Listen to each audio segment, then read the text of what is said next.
Good morning students. जिवें तुहानूं सारिਆਂ ਨੂੰ पता बेटे कि हुण करोना करके थोड़े स्कूल्स बंद किए गए है up till 15 date.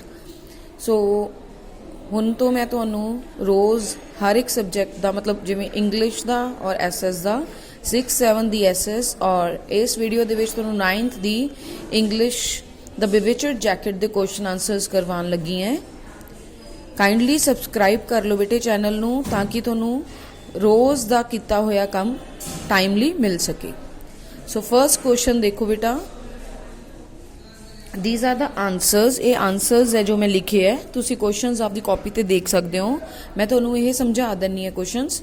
First answer लिखा है कि ऑथर एक मैन नूं मिलिया जो बहुत हैंडसम लग रहा सी बिकॉज ऑफ हिज क्लोथ्स, ते ओह बंदा सी जो 40 साल का सी। The man looked handsome because of his clothes and he seem to be a gentle person. उन्होंने लग रहा सी वो बहुत वधिया परसन है, इस करके ऑथर बड़ा इंप्रैस भी होया। उस परसन ने कित्थों आपदा सूट बनाया सी? He got it made by a tailor named Alfonso Cortesilla. The tailor lived at Via Ferrara 7। Via Ferrara 7 जगह का नाम है। ऑथर नूं कुछ गड़बड़ लग रही सी सूट पहनते हुए। कारण की सी? Author did not know the why of it, मतलब रीजन ऑफ इट। तुसी वाई नहीं लिखना, रीजन REASON रीजन भी लिख सकते हो। It was only an inner feeling, he did not feel like wearing the suit. जदों ऑथर अपनी पॉकेट हैंड मारदा सी उन्होंने की चीज़ मिलती सी?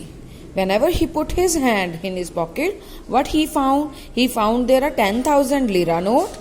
ਉਹਨੂੰ ਲੱਗਦਾ ਸੀ ਪਹਿਲਾਂ ਉਹਨੂੰ ਇੰਜ ਲੱਗਿਆ ਕਿ ਮੇ ਬੀ ਟੇਲਰ ਭੁੱਲ ਗਿਆ ਹੋਵੇ ਆਪਦੀ ਪੋਕਟ ਦੇ ਵਿੱਚ ਆਪਦਾ ਨੋਟ। ਬਟ ਦੈਨ ਜਦੋਂ ਦੁਬਾਰਾ ਫਿਰ ਉਹਨੇ ਆਪਦਾ ਹੈਂਡ ਪੁੱਟ ਕੀਤਾ in his pocket, again he found there a note. ਉਦੋਂ ਉਹ ਪੀਲਾ ਪੈ ਗਿਆ। He found there a 10,000 lira note. He thought that it was the tailor's note, but then he put his hand again into the pocket and found another note. He turned as pale as death. बेटे तुसी copies ते लिखन ली इस video नू रोक दो, ते जदों तुसी रोकोगे तुसी पॉज करोगे तुसी क्वेश्चंस नू लिख दियो। देन आंसर 6 देखो बेटा, the author soon realized that the money did not belong to the tailor. Author नू जल्दी रियलाइज हो गया कि ये मनी है जिहड़ी टेलर दी नहीं है, क्योंकि ये कुछ मैजिकल है जैकेट दे विच, because there was something magical about the jacket. Then की किया ऑथर ने घरे जाके उन्हें आपदे दरवाजे बंद कर लिए। ब्लाइंड्स की हुंदा रजे? ब्लाइंड्स हुंदा जिहड़ी शीशियां ते लगे हुंदे तार जी खिच के जदों खिड़की नीचे हो जाती है ऊपर कर सकते हैं, उन्होंने ब्लाइंड्स बोलते हैं। He shut the doors and lowered the blinds. He started taking out the notes from his pocket. इस तरह उन्हें 58 मिलियन लिरा नोट्स नू कलैक्ट कर लिया सी। दैन उन्हें छिपा दिते। हाइड हिडन हुंदा है, हिड सेकंड फॉर्म लगी है। Hid them in an old trunk. Old trunk दे विच उन्हां नू रखता सी। The author did not want his maid to know of the bewitched jacket, so he bought another suit of the same kind. ਹੁਣ ਇਹ क्वेश्चन ਕੀ ਹੈ ਇਹਦੇ ਵਿੱਚ ਹੈ ਕਿ author ਨੇ ਦੂਸਰਾ ਸੂਟ ਉਹੀ ਕਿਉਂ ਖਰੀਦਿਆ? ਕਿਉਂਕਿ ਉਹ ਇੱਕ ਤਾਂ ਉਹਨੂੰ ਉਤਾਰਨਾ ਨਹੀਂ ਚਾਹੁੰਦਾ ਸੀ, ਉਹਨੂੰ ਐਂਸੀ ਕਿ ਕੀ ਪਤਾ ਮੈਂ ਉਤਾਰ ਕੇ ਦੁਬਾਰਾ ਇਹ ਮੈਜਿਕ ਹੋਵੇ ਨਾ ਹੋਵੇ, ਤੇ ਉਹ ਮੇਡ ਨੂੰ ਵੀ ਨਹੀਂ ਸੀ ਚਾਹੁੰਦਾ ਸੂਟ ਬਾਰੇ ਪਤਾ ਲੱਗੇ। ਇਸ ਕਰਕੇ ਸੇਮ ਸੂਟ ਖਰੀਦ ਕੇ ਮੇਡ ਨੂੰ ਦੇਤਾ ਕਿ ਧੋ ਦੇਵੇ ਤੇ ਉਹ ਆਪ ਪਾਈ ਰੱਖਿਆ। then he hid it in a old trunk. old trunk ਦੇ ਵਿੱਚ ਸਾਰੇ ਪੈਸੇ ਉਹ ਛਿਪਾ ਵੀ ਰਿਹਾ ਸੀ। ਐਂਡ ਤੇ क्वेश्चन है कि जदों भी की उन्होंने रियलाइज होया ऑथर नूं कि जदों भी वो पैसे कढ़दा कुछ बुरा हुंदा है? बिल्कुल उन्होंने रियलाइज होया। उन्होंने ये feeling I that every time he Drew money from the pocket something bad happened in the world. जिवें एक बारी बैंक रॉबरी हो गई, एक बारी किसी ने आपदे आप नूं जलाता, एक बारी जगह मच गई सी, उत्थे सारी नुकसान होया। मतलब जदों भी वो पैसे कलैक्ट करदा सी आपदी पॉकेट चों कुछ बुरा हो रहा सी। दैन 11th आंसर है it is a universal truth. Question बेटा तुसी रीड कर लियो किहड़ा क्वेश्चन है इहदा।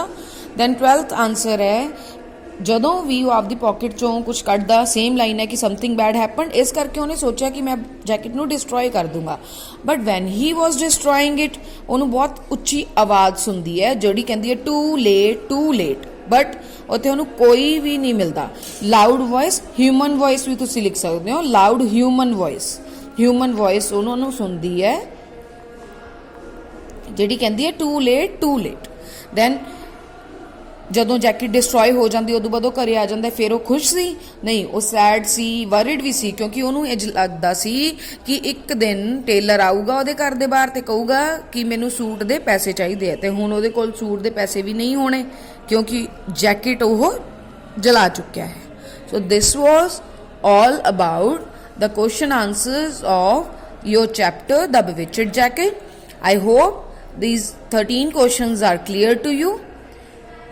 So be safe and keep on learning through videos. Thank you so much everyone.